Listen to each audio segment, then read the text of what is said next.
श्रीराम समर्थ. गोपाल कृष्ण भगवान की जय. त्या मस्तवाल असणाऱ्या गजेंद्राचा पाय त्या मगराने पकडला होता. गजेंद्राची बाहेर पडण्याची धडपड चालू होती आणि मगराची त्याला आत ओढण्याची धडपड चालू होती. ही झुंज 1000 वर्षांपर्यंत चालू होती असं भागवतात म्हटलंय बरं का. हे मी माझ्या मनचं सांगत नाहीये. 1000 वर्षांपर्यंत ते दोघं एकमेकाशी झुंजत होते. तरी सुद्धा दोघेही जिवंत आहेत हे पाहून स्वर्गातील देवदेवता सुद्धा आश्चर्यचकित झाल्या. आता गजेंद्राच्या अंगातली ताकद संपत आली आणि मगर हा पाण्यातलाच असणारा असल्यामुळे, जलचर असल्यामुळे त्याची शक्ती दिवसेंदिवस वाढत चालली.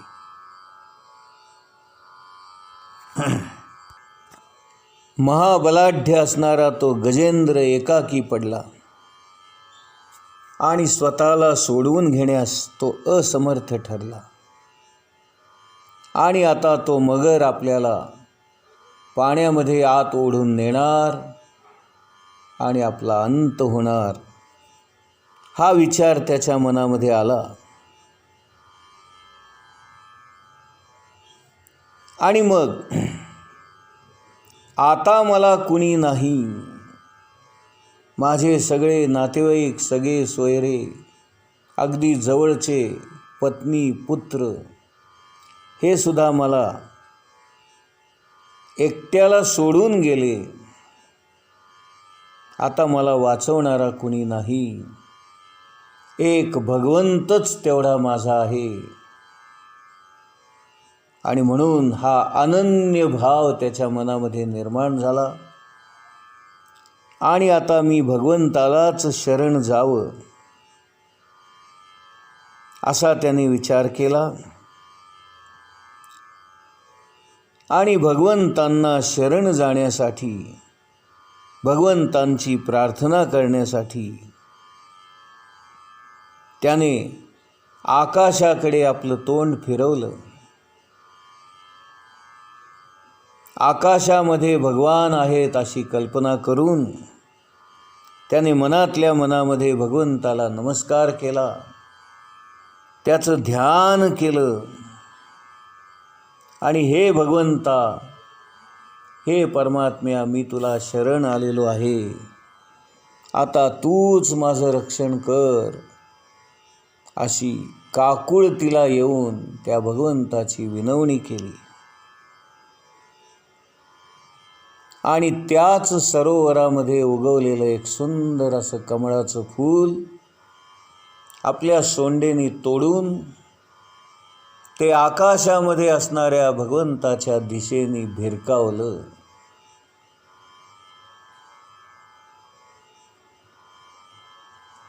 आणि हे सर्व शक्तिमान असणाऱ्या, सर्वज्ञ असणाऱ्या, महाबलाढ्य असणाऱ्या, सामर्थ्यवान असणाऱ्या परमेश्वरा, मी तुला शरण आलेलो आहे.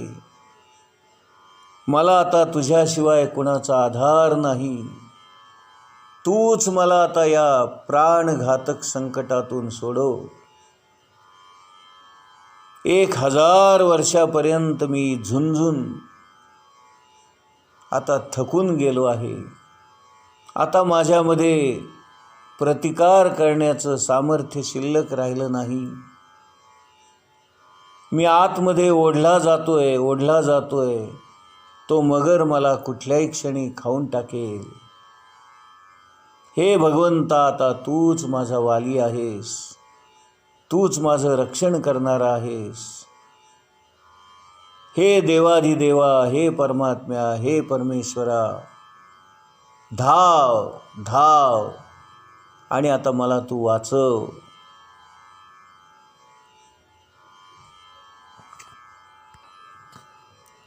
अत्यंत काकुळतीला येऊन असहाय्य झालेल्या, मरणोन्मुख अवस्थेमध्ये असलेल्या या गजेंद्राने केलेला आपला धावा, आपली स्तुती ऐकून भगवान श्रीहरी आपल्या गरुडावर बसून ताबडतोब भक्त रक्षणासाठी धावले. भगवंतानी आपला भक्त गजेंद्र संकटात आहे हे पाहिलं आणि गरुडावर आरूढ होऊन अत्यंत वेगाने ते तिथं आले. परंतु गरुड सुद्धा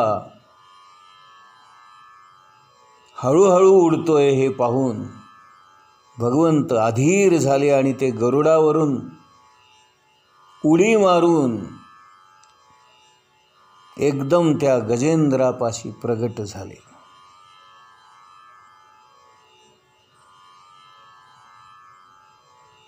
अनेक देवदेवता सुद्धा भगवंताबरोबर तिथे आलेल्या होत्या.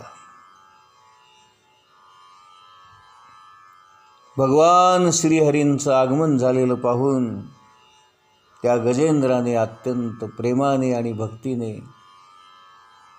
आपलं मस्तक खाली करून भगवंतांना मानेनेच नमस्कार केला. हे नारायणा, हे जगत उद्धारा, मी आपल्याला नमस्कार करतो.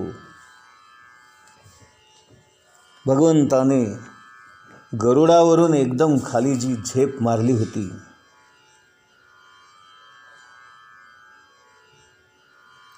त्यामुळे भगवंताने गजेंद्र आणि त्याला धरून असणारा तो मगर दोघांनाही एका क्षणात त्या सरोवरातून बाहेर काढले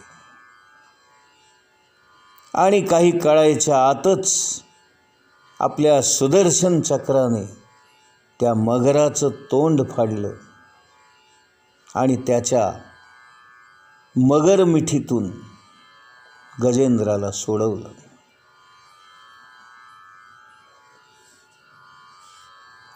शुकाचार्य सांगतायत, परीक्षिता, भगवंतानी आपल्या भक्ताच्या सहाय्यासाठी इतक्या त्वरेने, इतक्या तत्परतेने येऊन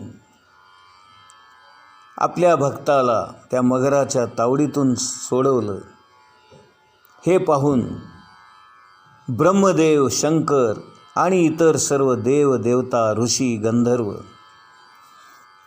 हे भगवंताची स्तुती करू लागले आणि फुलांचा वर्षाव करू लागले. स्वर्गामध्ये दुंदुभी वाजू लागल्या, मंगलवाद्ये वाजू लागली, अप्सरा नाचू लागल्या, गंधर्व गाऊ लागले. सर्वजण भगवंताची स्तुती करू लागले.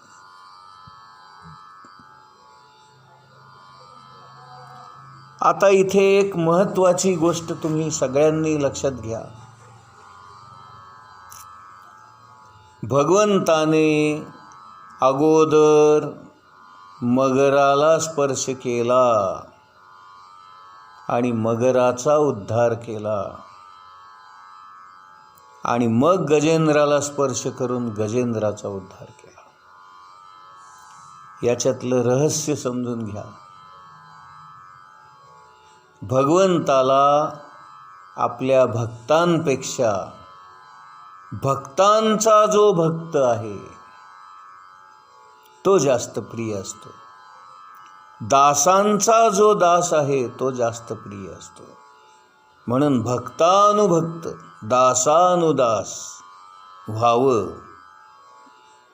आपण सुद्धा भगवंताचे जे भक्त आहेत,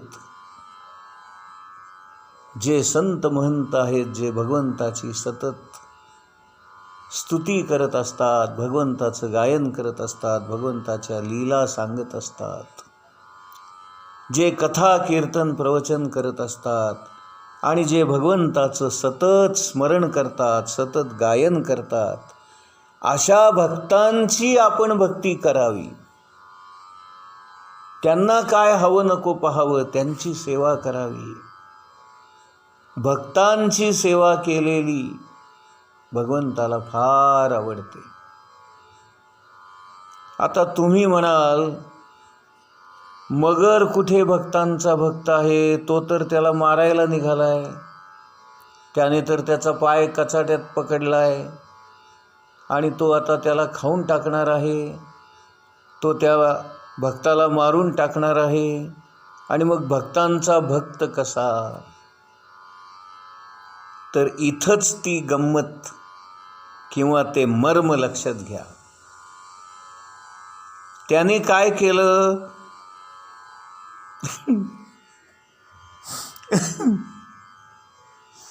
मगराने काय केलं? मगराने हत्तीचा पाय धरला. पाय धरणं याचा अर्थ शरण येणं. पाय धरणं याचा अर्थ तू श्रेष्ठ आहेस आणि मी तुला नतमस्तक झालोय, हा भाव लक्षात घ्या. हे मर्म आहे, या कथेचं मर्म आहे. गजेंद्र मोक्ष आख्यानाचं मर्म इथं आहे की आपण जेव्हा एखाद्याचे पाय धरतो तेव्हा त्या समोरच्या व्यक्तीला आपण मोठेपणा देतो आणि आपण त्याच्यासमोर नतमस्तक होतो. आणि तुझ्यासमोर मी क्षुल्लक आहे, क्षुद्र आहे, हा भाव आपल्या मनात असतो आणि आपण समोरच्या व्यक्तीला मोठेपणा देत असतो, मान सन्मान देत असतो. इथे मगराने काय केलं? त्या हत्तीचा पाय धरलाय आणि हत्तीने काय केलं? भगवंताची स्तुती केली आहे. हत्तीने भगवंताची भक्ती केली आहे, हत्तीने भगवंताचं स्मरण केलं आहे आणि मगराने त्या स्मरण करणाऱ्या हत्तीचा पाय धरलाय. म्हणजे तो भक्ताला शरण आलाय, म्हणजेच तो भक्ताचा भक्त झालाय, म्हणजेच तो दासांचा दास झालाय. आणि म्हणून भगवंतानी अगोदर त्या मगराला मुक्त केलं, मगराला उद्धार केला, त्याचं कल्याण केलं. इथे मारलं असं शब्द वापरायचा नाही. भगवंत जेव्हा मारतात, भगवंताच्या कुठल्याही शस्त्राचा, अस्त्राचा किंवा त्याच्या प्रत्यक्ष शरीराचा जेव्हा आपल्याला स्पर्श होतो तेव्हा आपण मुक्त होतो, आपला उद्धार होतो. मग ते रागाने का असेना, भयाने का असेना, द्वेषाने का असेना, क्रोधाने का असेना, किंवा आपल्याला संपवण्याच्या हेतूने का असेना, आपल्याला मारण्याच्या हेतूने का असेना. हे बघा, हेतू कुठलाही असू दे, पण भगवंताचा स्पर्श झाला, भगवंताच्या अस्त्राचा, त्या सुदर्शन चक्राचा स्पर्श झाला, म्हणजेच आपण उद्धरून गेलो. आणि म्हणून तो मगर उद्धरून गेला आणि एक दिव्य शरीराचा पुरुष तिथे निर्माण झाला. आणि कोण होता तो? हा मगर पूर्वजन्मामध्ये हू नावाचा एक श्रेष्ठ गंधर्व होता आणि देवल नावाच्या ऋषींच्या शापामुळे त्याला ही मगराच्या जन्माची गती प्राप्त झाली होती आणि भगवंताच्या कृपेने तो मुक्त झाला. त्या हू नावाच्या गंधर्वाने भगवंताच्या चरणावर डोकं ठेवून त्यांना साष्टांग नमस्कार केला आणि तो सुद्धा सर्वांबरोबर भगवंताची स्तुती करू लागला, त्याच्या यशाचं गायन करू लागला. त्याने भगवंतांना प्रणाम केला, नमस्कार केला आणि भगवंतांना प्रदक्षिणा घालून सर्व लोकांच्या साक्षीने तो एकाएकी आपल्या गंधर्व लोकामध्ये निघून गेला. त्याच्यानंतर भगवंताचा त्या गजेंद्राला स्पर्श झाला आणि गजेंद्राची सुद्धा मुक्ती झाली. गजेंद्रसुद्धा अज्ञानाच्या बंधनातून मुक्त झाला आणि त्यालासुद्धा भगवंताचं स्वरूप प्राप्त झालं. तोही एका सुंदर पुरुषाच्या रूपामध्ये प्रगट झाला. पितांबर नेसलेला, चतुर्भुज असणारा, भगवंतासारखाच दिसणारा. पूर्वजन्मामध्ये तो द्रविड देशाचा राजा, पांड्य वंश, या वंशामध्ये इंद्रद्युम्न या नावाचा तो राजा होता आणि तोही भगवंताचा एक श्रेष्ठ उपासक होता. हा इंद्रद्युम्न राजा अत्यंत भगवत भक्त होता. एकदा तो मलय पर्वतावर भगवंताची आराधना करण्यासाठी डोळे मिटून ध्यानस्थ बसला होता. अचानक तिथे अगस्त्य मुनी आले आणि आपलं आदरातिथ्य न करता हा आपल्याच नादामध्ये बसून राहिलेला पाहून अगस्त्य मुनींनी त्याला शाप दिला. ते म्हणाले, हत्तीप्रमाणे हा जडबुद्धी आहे, म्हणून याला हत्तीची योनी प्राप्त हो. अशा प्रकारे त्याला हत्तीचा जन्म प्राप्त झाला होता आणि भगवंताने त्याला मुक्त केलं. गोपाल कृष्ण भगवान की जय.